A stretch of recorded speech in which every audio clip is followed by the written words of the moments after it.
Welcome, guys. Welcome. Today we have a very, very special guest, the one, the only, Mr. Frank McLaughlin.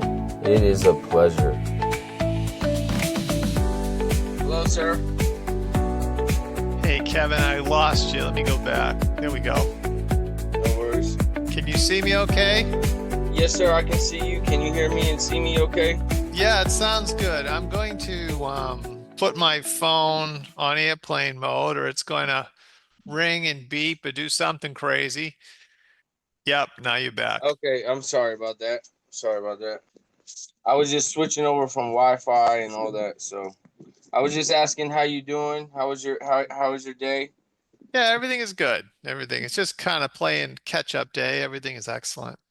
Yes, sir. Yes, sir. Well, thank you again. It's an honor and a pleasure to have the opportunity to sit here and pick your brain and talk to you for a few minutes. Um, so I just wanted to start with a brief introduction. Welcome to Enduro Loft. We're here with Frank McLaughlin from McLaughlin Family Lofts, and we're going to be talking about racing pigeons. And specifically today, I want to talk to Frank about fill him in a little bit. We talk here and there, and he knows some information, but I would like to talk to not only him, but to everyone else. Let them know what has transpired thus far with the two races in preparation of Young Bird season, and try to get some information and answers to questions that I have so that I can get my birds to the next level and I can grow to the next level to just, what's the next step? What should I be doing? So I just wanted to say thank you to you, Frank. If you want to take the time to just introduce yourself to the people and give them just a brief background. I know everyone in the racing pigeon industry and world knows who you are, obviously. But for those people that may not know who you are, Frank, if you could please just give a brief introduction to yourself. Well, yeah, no, I'm Frank McLaughlin of McLaughlin Lofts. I started racing in 1974. I was 12 years old. I guess over 50 years at this Oh, point. hold on. So I'm sorry. Your name is Frank McLaughlin. You started racing in 1974. I apologize. And then the signal went blank. So if you could just. No, yeah, I call it McLaughlin Lofts, and I started racing in 1974. I guess when I was 18 was my first major season where I pretty much swept all these big futurities in the Boston area. And that was the start. My father was always interested in the birds, but he never held one in his life. I think that most people thought that my father started and then, I took over, but he always assisted me.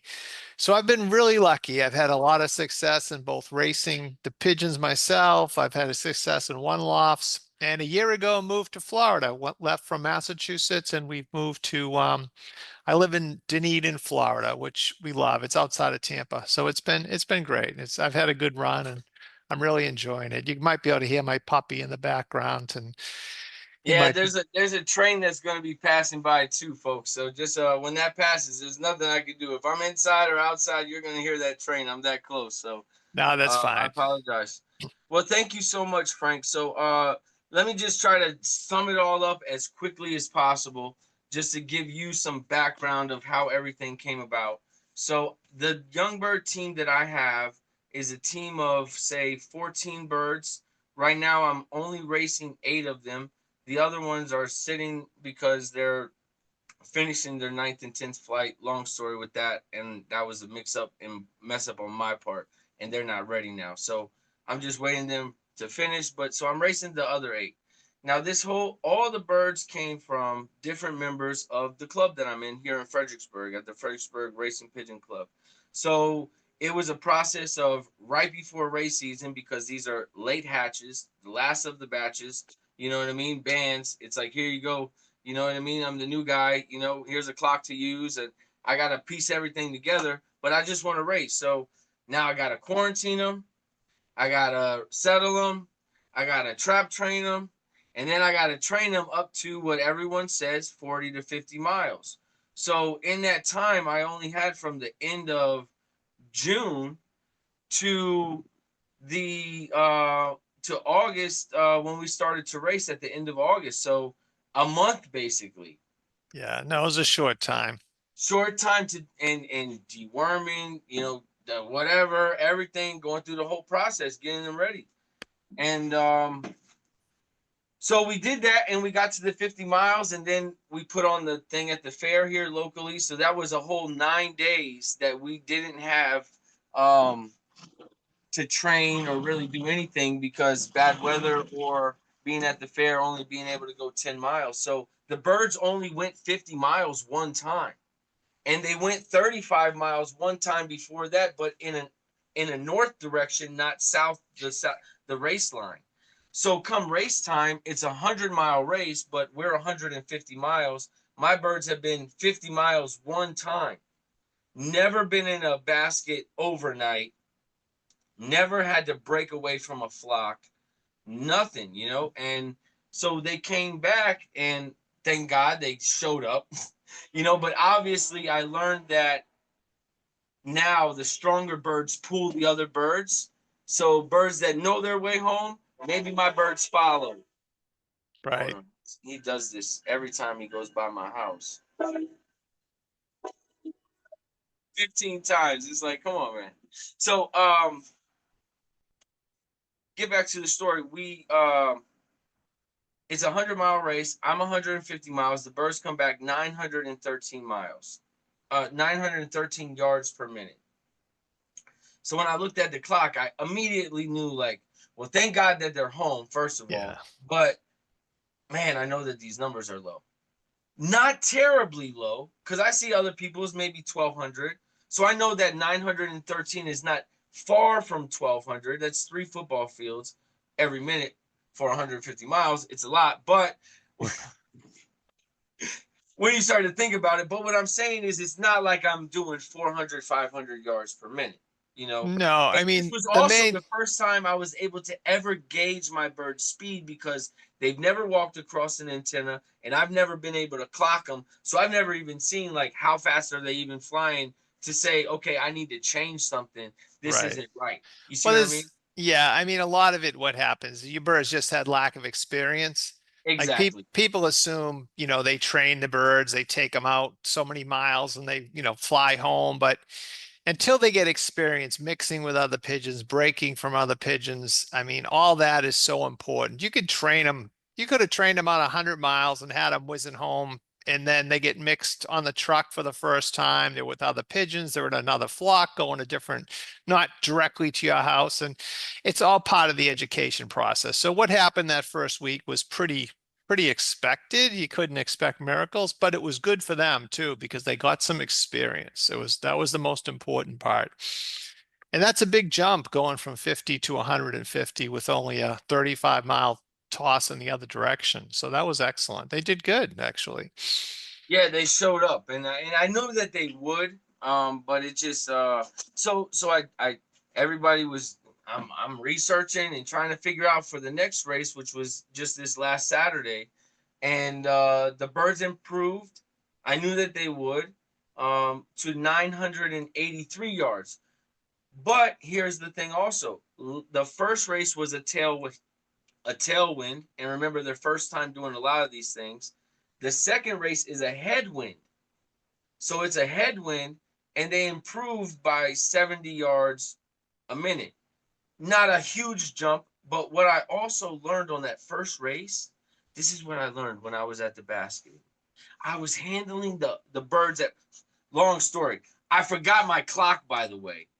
I went to I saw I plugged my clock in. That was the last thing I did. I plug in the clock. I'm like, it's gotta be all registered. I've never done any of this before. I'm like, it's gotta be all set up. So when I get there and they scan my birds, I had no idea. I get there and I'm like, where's your clock? I'm like, oh my gosh, I live 40 minutes away. Everybody's done. I'm Ah, gonna that's too bad.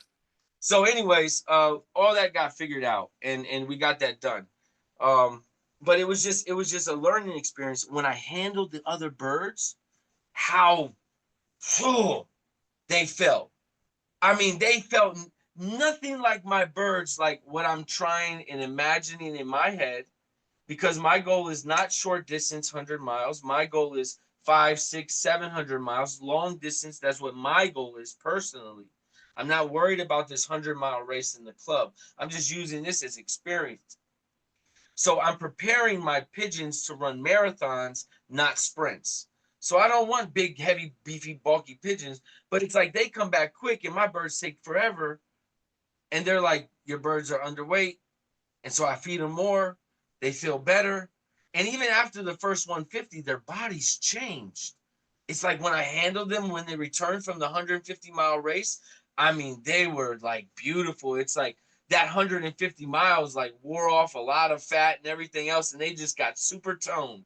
You Yeah, know, that's probably the way when they came home from that race, that's how they should have felt when they went to the race. exactly. Like round and full is not good. I mean, the other fanciers, they probably shipped them a little heavy, but they had experience. Their birds were more experienced than yours. So they were at a big advantage. But I think that, leaner and lighter, especially for shorter races, and really all races, doesn't matter whether it's long distance or they can't be big and round and heavy. They should be very light and corky and almost V-shaped. But I tell a lot of fanciers, handle your birds after they fly 5 hours. Like when they come home, they just flew 5 hours. That's how they should have felt when they went to the race. Not Okay. like when they come home, they're like, wow, they dropped that extra from the work. So maybe what you saw when they get home from the race is what you want to strive for when they go to the race, that type of body weight. And that's exact. I felt like my birds were just super undertrained, and that's on me, the fancier. But I'm also limited with time, so there's so much I can do in 30 days or whatever, or Right. however 60 days, It 60 days. might take 3 or 4 races to get the experience where they're going to actually perform and break and realize, oh, this flock isn't, they're not all going to my house. They realize when they make mistakes that, yeah, I'm not going to go 20 miles out of the way when I could just break and go home. So they do learn, but usually if you could have used training trucks or something, mixed them with other fanciers, you can eliminate that stuff before the races start by educating them to break and stuff because they have to learn to do it. They just don't automatically do it. And I was fortunate enough that the fancier that won the first week was willing to sit down with me, and we actually did a training toss today. Of my birds was 66, his was 44, but they did it today, but still the same numbers, like around 985 from the 66 miles. But Yeah, how did his birds do? uh, I'm not sure, but I'm sure that they did better. Yeah. He has some amazing birds, amazing Well, birds. there's a chance too with the experienced pigeons that your birds are still circling, trying to figure out what's what, and his birds just left and went home. And that could have happened on the race too, where I've seen I've tossed my pigeons where they have no experience with a fancier that's birds that have a lot of experience, and the experienced birds will just leave and go home and leave the ones without experience. You'd think they're all going to stay in one flock, but they don't necessarily do that. The Mm, smart ones, the ones with the experience, will just, know what direction is and just head home. And your birds could have been left circling, but again, it's all part of, the learning process. yes. So I'm really interested to see at the end of the season. And remember, I'm only sending 8 birds. Everybody else is sending 20 birds. They're sending the Right. maximus times. So I'm against people that are sending more than 2 times the amount of birds, which is like my birds have to, I feel like, work harder. But I enjoy it, and plus I'm the furthest. Yeah, no, I would keep shipping them. They're going to get experience and So give them any a, advice as far as feed or care or anything to look for? I mean, I've been looking at their throats. I've been trying to check and make sure nothing funky's going on, which I don't see. yeah, I mean, if they're acting good, they look sharp, they're alert, and the droppings are good. I mean, they should be healthy. A lot Yeah, of and it, the droppings really improved. well, that's good. A lot of it is I just go by the way they look and the way they act. If something's off, you can usually see it. If they're sluggish or they're fluffing up a little bit, or some just don't seem like they're looking at you like they should. When you go in the loft, they should all be like, checking you out, like watching you, not like half asleep. Yeah. So If they look half asleep, that's not a good sign. But no, I would keep doing what you're doing. And have you been able to train them much between, the races? Like after the race, they should have a So couple after days of rest. Yeah, so after the first race, I let them rest on the Sunday, and then Monday I took them for a 35-mile toss, and they only did and that was on the race line, and they did like around 700 and something. I don't know if it was a low 700 mid or high, but it was in the 700s. I know that. And then so what I did is that was Monday, and then I think it was maybe Wednesday. I did a 60-mile toss, but it was north. And that was just because I had the opportunity and pleasure to go meet James from Robertson Family Racing Pigeons. So it was like, look, this is the only opportunity I got. Like, you're gonna see my birds and we're gonna let them fly. I don't care which direction it is. Like, this is a Yeah, once in a you, lifetime chance, you know what I mean? you So don't you they don't had a have to get sixty hung mile up on the toss. direction. You don't really, I mean, it's nice to go down the race course, but they should be It's able to more about home from all. is it more conditioning? Is it Well, more like getting the birds conditioned for the race, not yeah, so much training the mind for the race? Or is it kind of that both a little trains bit? that trains the mind too when they have to think. Like when you let them go from different directions, they have to like think where they are and head home. Where a lot of pigeons are so used to just flying, south to north or west to east, that when they end up someplace else, they're totally confused. But that's good for them. It's good to shake them up. It's good to make them think. Um, I would Okay. think at this point, if you could get them mixed more somehow, like you just may have to do it in the races, just keep shipping them and let them get mixed, and the speed should get better. But normally after the race, rest them for the 2 days, rest them Sunday, Monday, and then if you can train them Tuesday and Thursday, and then ship them again on Friday. That's all they need. And I would feed them. Do you have barley there? Do you have a good barley mix? In the beginning, when I first started watching all of your videos, I tracked down some local barley and local wheat, and then I was mixing that in with 50% barley and then a little bit of wheat, and then mixing in whatever else, like maybe a scratch grain or safflower and sunflower, adding those things in. But then I switched over to the Van Robe's feed, and I haven't used the barley too much because I've been trying to use a depurative mix that they have, which is supposed to be super lightweight and Do not a lot you of fat. does Van Robe sell a depurative mix? Yeah, Is it's that the Endure mix is the one that I was using mostly, and then I also have I think it's a extra mix for like long distance races. They say it's good for. It has a little bit of fat in there, and then I have just your basic one for breeding or young birds, yeah. somebody that needs to grow. Like I would feed if they have a depurative mix, I would feed that all week, 6 days a Yeah, week, including yeah. the day of shipping. Don't give them any heavy fat seeds the day of shipping, anything like that, because they'll get too heavy. And then on the day of return, give them that rich mix with the long distance mix with the fat seeds. The only day they'd eat that Okay, okay. When mix they come is back. when they come home. So they Okay. recover, they eat that and they recover. But if you send me a picture, I'd love to see that depurative. We may have to cut it with I a can little show it to you right barley. here. I can show it to you right here. It's right here. Yeah, if it's Here, possible, that let would be me let great. me just flip this camera around. And we'll see if it's something I would race on. So this one. This is the one I've been using the most, so I'm almost out of it.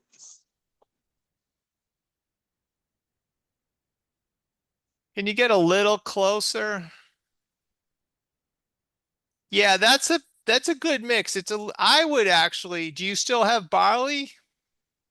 Well, I'm going to go get some. I just found a local farmer that organically grows it. That's what I've been trying to find instead of ordering it from the farm and feed store. But Yeah. this is the depurative.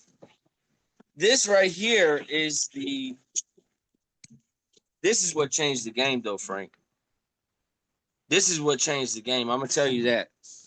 For me. This feed. No, the super grit. Oh yeah, no, that's a good that grit mix is excellent. Yeah. This is the long distance mix. Right. You want to, that's like the energy that I give from Vercella Laga. It's the same, pretty much the same mix. Okay. And that's what you'd want to feed when they come home from the race. I would, if possible, add This 30. is 30% barley to that first mix you showed me. Yeah, you could 30%? use this mix and that fat mix when they come home. Mix them Yes, together. yes, Let that's what them I've eat what been they doing. I want. give them. Yep, yep. That's what I do. I give them a little, That's all three of them. perfect. And So, then but just give them this during the week when they come home. Don't even mix this in. Just give them these two. You think? yeah, just those two. They Okay, don't, you won't, okay.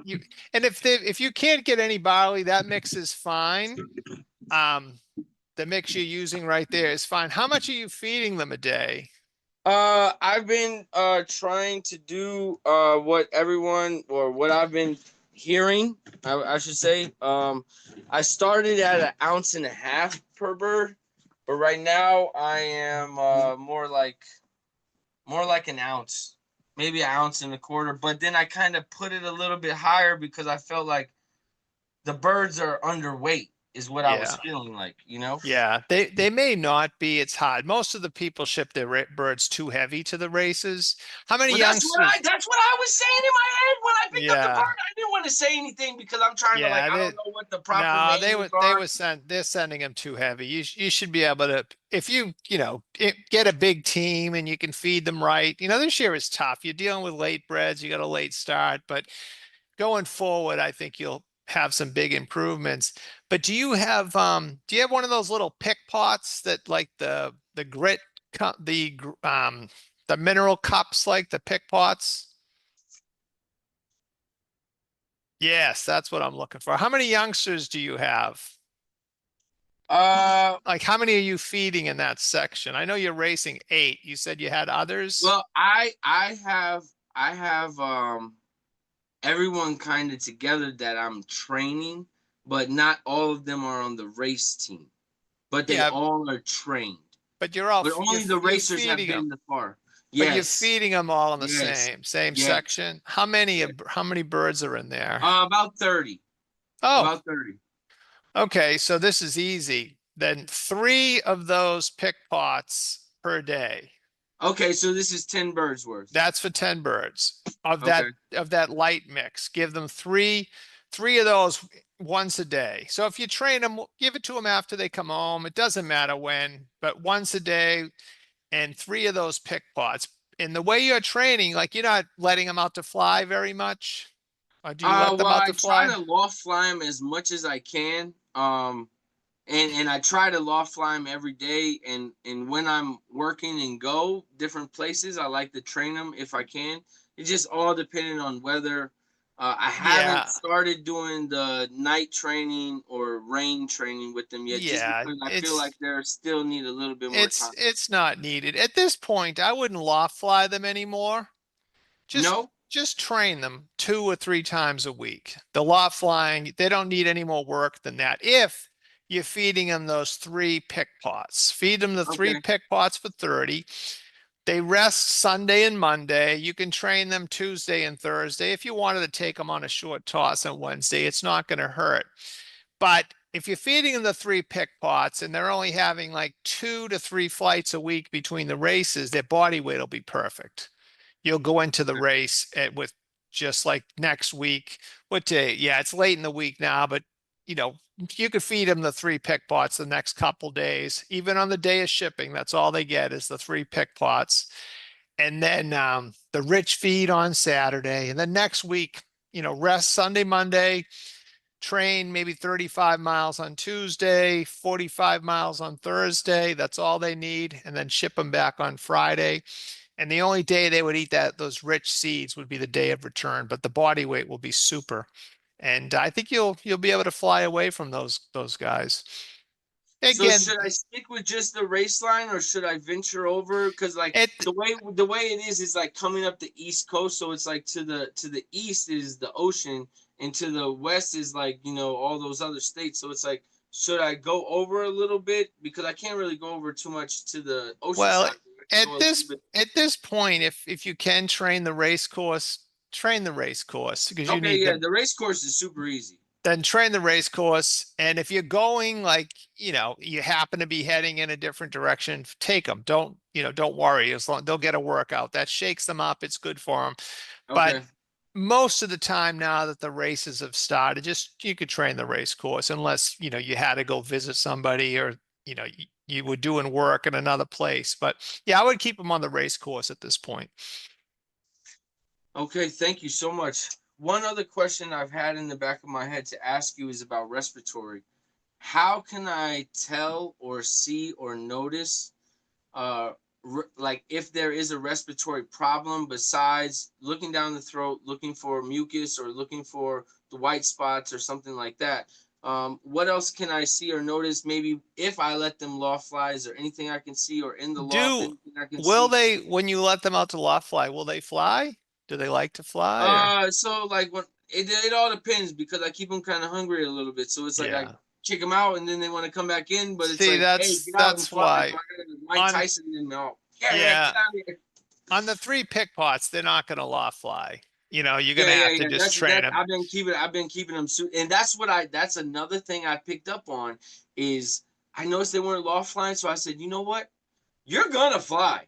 I'm gonna take you at least 10 miles, and you're gonna have work a little bit. You might not want to fly in circles, but you're gonna fly and get some training in, and Yeah. you know what I mean. Do a little run, a little jog. You're not gonna just sit around and run on the treadmill for 5 minutes. You know what Yeah. I mean? I mean, once the races start, like your birds have had some good long workouts with the races. But yeah, at this point, if you feed them right, they're not going to need a lot of work the rest of the year. Two flights a week is fine between races, but you have to feed them, that one pick pot of that depurative per 10 birds, and they should be just great. Now, as for respiratory, I mean, I've built the immunity up in my birds over the years. I haven't treated in many, many years, no flock treatments, but if the eyes are tight and the wattles are white, and if you chase the bird all around and then you look down its throat, it's going to be gasping and excited. But if the bird is calm, like you put it in a crate for 5 minutes and it's calm, and you open the beak and it's not struggling, that windpipe, the little hole in the bottom of their Yes. throat, that should be just like an oval. And it shouldn't be like lunging and forward. And, if it's lunging and Like it's lunging, frantic and nervous and all that, right? yeah, it's like you birds that have an issue with the respiratory, that thing will be wide open and coming Oh, forward. It should lay okay, still. It okay. should be a little oval, and it just lays still in the throat. And if the throat is pink and the wattles are white and the eyes, nothing's running, the eyes look tight and dry, I wouldn't worry. There's nothing to really worry about. And even if they do have a touch of respiratory, their immune systems can beat it. You just, you kind of have to. If I have a bird that goes off, a lot of times I'll rest it for a week or so, and they tend to bounce back. I mean, they recover, they get through it. So you don't really have to treat, although have you used the yellow drops? They're called. Yes, yes, yes. I have the yellow drops. I also have canker tablets, metronidazole, and also the powder. But I try to use it sparingly. I try Yeah, not to you, do you lot don't need any of treatments. that stuff unless they're But I'm just sick. trying to use the apple cider vinegar in the water, and then some people have told me about garlic and onion in the water as well. Yeah, to me it's extra work. It won't hurt, but you could do that, in the middle of the week. You could crush some garlic or boil it up with the fresh garlic is really good if you crush it.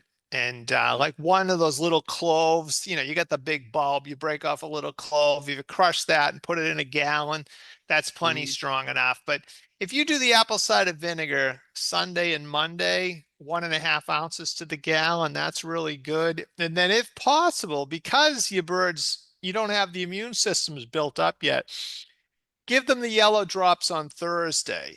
Like if you're putting them in the basket for your training toss, drop them as you're putting them in the basket. So then they have a few hours before they're going to be able to eat and drink. I was talking to the vet in Belgium, and he said, yeah, it usually has a good effect for about 48 hours after you give it. So if you give it on Thursday, it knocks the canker and the respiratory down for a couple days. I'm not a fan of giving to it the day of shipping. I think it's too close. But you figure you give it on Thursday, the birds are pretty clear to fly the race on Saturday. So I would give the yellow drops on Thursday. I know it's a pain. It ruins your Well, clothes, your I hands are haven't yeah, I haven't used it yet, but I have it. I've been okay. trying to just do everything as natural as I Well, can, but I have it here. that's not an antibiotic. It's an antimicrobial, Well, yeah. acroflavin. They use it in the fish industry for Yep. different types of things with the fish. But It's a lot cheaper with the fish industry. yeah, if you buy it through that, you can save some money. But it's nice to have the little dropper bottle.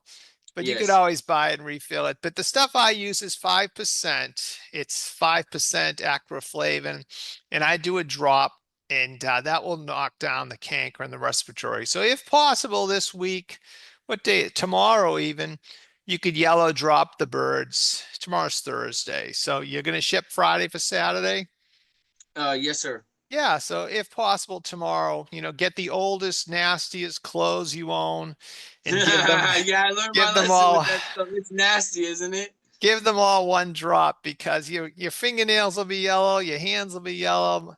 My wife freaks when, I'm using the yellow drops, but it's a good product. When you go to Europe, all the Europeans during the race season, their fingers are all yellow, their fingernails are yellow. And I haven't used it in the last few years so much because my bird's immune system is built up so well over the years from like I haven't given them any antibiotics since 2013 that I can get away with less of the natural products, but I encourage fanciers that are trying to go antibiotic free. You need the natural products. Use that. The yellow drops is a good one. Okay. Okay. Well, thank you for that. Um, Man, I got one more question that I know I have in the back of my head. There's some birds, and I was told that it's being bit by, like, I guess the feather mites, right? But I use the spray, and I'm telling you, the spray is amazing. The equestrian spray from Tractor Supply for Oh, good. yeah, so that stuff works. But so what my question is, in flight, there's some birds at times where they'll do like a weird little like that. You know what I mean? It's not like a beautiful like flight. It's like they do a weird like thing in the Yeah. flight. What is that? What causes that? Is Yeah. that worms? Is No, it it's just mites or what is no, it? they're just playing. They're Okay, and really, that's what I thought too. Maybe they just yeah. tricking around or something like Yeah, that. Like that's and riding your bike, it's you'll like jumping see off a it. curb or Yeah, something. it's like if you watch dolphins in the ocean or something, you're Okay, like, why are they jumping and doing backflips? When they're feeling good, they'll do little dives, little spins, they'll drop, they'll twist, and it's kind of just like kids playing. That's all. I mean, if they're okay. in the loft and they're all stamping and sometimes they might be bugs bothering them. A lot of times the mosquitoes are biting their legs. Um, or But my birds look pigeon. super clean. I don't see any mites on them. You know what I Yeah, mean? So that's that's why I terrific. don't believe that. It's like I did the wormer. I know that stuff works. So it's like I No, don't know. It's you like should you be never know fine. what people are telling you. You know what I mean? It's like you don't There's a know. lot of information out there, and there's Yeah. people, especially with newer fanciers, you get confused. There's so much, and you listen to different people. And I've been lucky because I've got some, a lot of young fanciers following like my methods all over the world, and they're dominating. Some of them have been accused of drugging their pigeons because they're beating the old guys so silly. But the body weight is better. They're shipping light, buoyant pigeons where most of the old timers, most everybody ships these heavy birds to the races. And yeah, if there's 300 fat birds in the race, a fat bird's going to win the race. But when you start racing against birds like I ship them, the fatties can't keep up. They just fall behind, and And they that's what I make meta felt like my speed. birds were. That's what I felt my birds were, was what you've been saying, like Well, light, I'm sure buoyant. they were, but all They were the just undertrained. no experience. Yeah, Yeah. like you can have the most conditioned basketball team in the world, but if they don't know how to play basketball, they're going to get beat by a bunch of, middle-aged fatties that know how to play basketball. So That's true. that's really what it was. You were beat by, birds that knew how to play the game, and your birds didn't quite know how to play at that point. That's what I figured. Well, Frank, thank you so much, sir. Well, Thank you're you so much welcome. I'm for your glad time. I could help a little bit. I'm glad you actually can watch this back and in case you want to check on something and Oh, there's what we definitely some discussed. stuff in there. So just going back earlier, I think you said train on Tuesdays and Thursdays? Yeah, So it would be two trainings in between race weeks? yeah, that's all they need. Race Saturday, rest Sunday, Monday, train Tuesday, maybe 35 miles, 45, 50 miles on Thursday, and then they race again. They rest Friday, they race again on Saturday. Most fanciers work them way too much. Like your birds, they flew the race and then you're loft flying them on Monday and then you're taking them like 60 miles on Tuesday. Way, way too much. It wears them out. But the reason people do that is they overfeed them. So unless you keep them going, they blow up like balloons on those rich mixes. So Yeah. if you feed them the lighter mix, you measure the feed, they won't get big and round because after they have a good workout, a couple of days of the rich seeds, they get heavy. They blow out and they get heavy like lead. You don't want that. So yeah, one pick pot to 10 birds, two trainers in between the races, race them each week. When do you think the rest of them will be ready to go? Well, their flights are coming in. They're doing pretty good. I would say probably going to be a couple more weeks. But I did toss them today. Good. I don't take it light on them. I mean, I do shorter tosses. I take the trained birds with full wings. I took them 66. The other birds, this was the longest I've taken them since their flights have been coming in. But I saw them today. They're like coming in. So before it was like 5, 10 miles, but today they went 20, and they're all back. So, Well, that's um, terrific. Yeah, yeah, no, and definitely. that's the other thing. They don't even understand. My birds are going through a lot, and they're also dealing with someone that doesn't know anything. So, No, no, you'll be fine. You're gonna do great. There's few minor changes. The game is simple. You keep it simple. I would suggest do the yellow drops Thursday, measure that's the what we're doing. feed. Don't work them, crazy anymore now, and just let them get experience with the races. And I'm glad you're training the others because even though their flights are growing in, they're getting experience and they'll be ready to Yes. go. They'll Yes, be yeah, fine. and that was what my plan was. They need the experience because I saw what happened with the other birds, and I immediately said to myself, I was like, they just seem like middle school students versus like college students. Like Yeah, they just don't even know anything, and they're ready to go. They got the energy and they got the stamina, right. but they're not Yeah, conditioned, not right. race They ready. You know they what I have to mean? learn. They got to learn to play the game. And after, Yes, three or yes. four races, they're going to learn. They're going to And say, me too. well, I gotta remember to bring my clock. yeah. Please. And look, and you know what? Look what happened today. So today, before I leave, I make sure everything's plugged in because I moved everything last night. So I plug everything in except for my antenna. So I set the number, set the time, set the distance, get back home. The birds come trapping. I'm like, why is it Ah, not beeping? And then I was like, did I plug the antenna? I was like, oh, rookie mistake number yeah. 36. Well, at least it didn't happen on the race. But yeah, we That's all, but see, those are things. It's just lessons that I'm just learning at good times, yeah. and where it's not detrimental. So, but We man, all thank you make so much. mistakes, but you'll make less mistakes as, once you see it, you go through it a few times. But I'm glad you're enthusiastic and you'll do great. This is a good learning experience this year. Thank you so much, Frank. Thank you for all of your videos. Thank you for being willing to talk to me when I first started out and listening to me and taking the time. This whole year journey, you've been involved here and there, little pieces. So Well, I'm glad I can thank you help so and much for everything and all the hard work you put into the sport and well, and your good. passion and love for the birds. I really appreciate that, and I just Well, want to say that's great. Yeah, no, and if you put this on the internet or on YouTube or something, put my links. I mean, I have about 200 videos now with all my systems, so other people can see it. And but I appreciate you having me, and feel free to ask questions. thank you so much, Frank. Thank All you. right, bye-bye. Well, you have a blessed day, sir. Thank You you so too. much. Thank you. Bye-bye. Talk to you soon, okay? All right, Good bye bye. luck this weekend. Hey, thank you. I'll text you and let you know the results. See Yeah, how they let me do, know what okay? happens. You'll do I'm I- better. I'm driving the truck and trailer, so I hope I don't beat them home, but I just hope they all get home. So it's gonna be Yeah, about 200 miles for them. you won't So beat them home. They'll do better this week. So, you think so? oh yeah, you'll do better. Good, good, Wonderful, Frank. Frank's good, blessed, y'all. They birds gonna beat me. good luck. Thank you so much, All Frank. right, bye-bye. All right, take it. Bye bye.